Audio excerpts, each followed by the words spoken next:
So as of this year, I've been shooting 10 years. February 2011, I bought my first camera, and that camera changed the course of my life. In fact, until then, I'd never traveled past the East Coast of the United States, and from that moment, I've gone all over the world. I've been shooting images of amazing people and amazing places. I've met some really cool people, made some amazing friends along the way. Life just hasn't been the same since.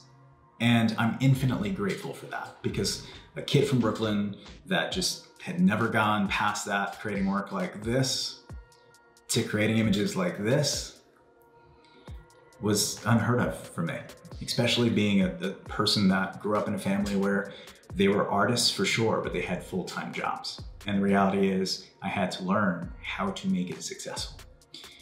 And all that was mindset. There are three things that guide my life as an artist, as a photographer, that I want to impart to you guys that I've learned over the course of the last 10 years to help me be successful. Those three things are this. Number one, you're never going to be as good as you are tomorrow. And that's okay. You have to make peace with that. When you look at your work now and you're like, man, this sucks. Everyone goes through that. Every single person that picks up a camera looks at their work and they're like, I hate this. Enjoy that moment. It's okay to think about where you could be, but if you're constantly overcritical about yourself and your work, you're never gonna feel good about it. When you think about where your future could be, it's good to learn all those tools, tricks, and techniques to get to that point, but don't belittle your work today because you wanna be where you are tomorrow. Enjoy the moment, you'll get better. Number two, stop comparing your journey to other people. Stop comparing yourself to other people. Can't tell you the amount of times I've had students come up to me and say, my work sucks, look at so-and-so's. Stop comparing your specific photography and life journey to someone else's. You may not have access to the same tools or the same skills that they've learned along the way. Those come with time. Those come with learning. Those come with practice. You don't have the same journey. And again, that's okay. Make peace with that.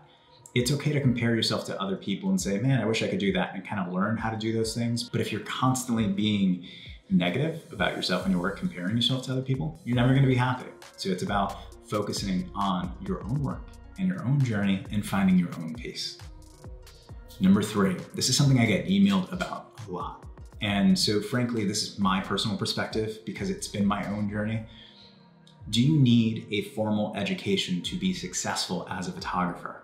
And the reality is, in my personal opinion, no, you don't. And I'm a testament to that. I've done some really cool shoots, worked with some amazing people, run a successful business, and I don't have a photography degree. I went to school for aerospace engineering, dropped out to move to back to New York City, and worked corporate America, and that ebbed and flowed for a bit. It's a longer story for another day, but my journey was never in photography. I picked up my first camera 10 years ago, fell into it, and fell in love with it, and I was passionate about it.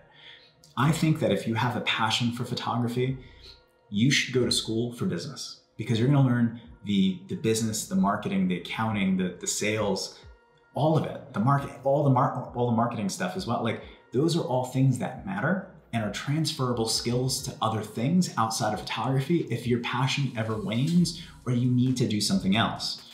The people that I know went to school and paid 6 figures to go to school for photography oftentimes aren't photographers, oftentimes don't work in the photography industry.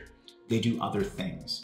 So rather than settle, go to school for something that's practical and tangible and learn these skills by practicing, by learning from other people, by going to workshops, by watching YouTube videos, and practicing. Practicing is the most important thing that you can do as an artist every single day.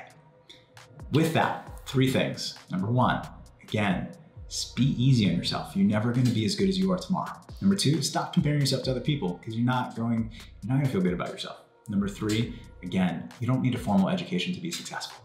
I'm a testament to that again. With that, thank you guys for watching. I hope you have an incredible day. Thank you, and have a great one. Take care.